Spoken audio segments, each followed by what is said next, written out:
राष्ट्रवादीच्या उमेश पाटलांची आव्हाड आणि सुप्रिया सुळेंवर आता टीका बघायला मिळते आहे।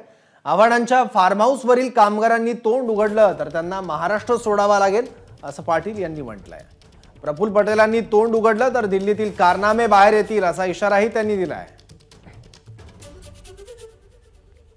अहो ते जितेंद्र आव्हाड जे आहे हा विक्षिप्त व्यक्ती आहे।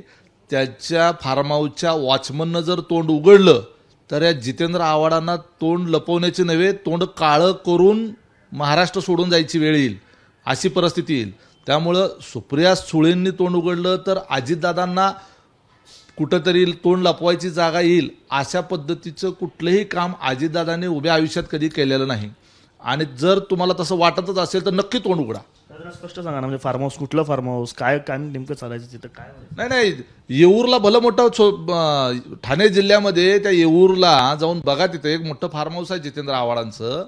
त्या फार्म हाऊसच्या वॉचमननी, तिथल्या शिपायांनी, तिथल्या कामगारांनी जर तोंड उघडलं तर जितेंद्र आव्हाडांना तोंड काळं करून महाराष्ट्र सोडून जावं लागेल, एवढंच फक्त मी त्यांना थोडक्यात सांगतो। बाकी जास्त बोलण्याची आवश्यकता नाही।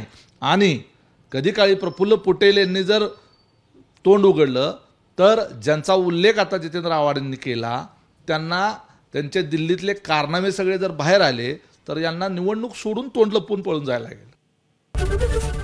एबीपी माझा, उघडा डोळे बघा नीट।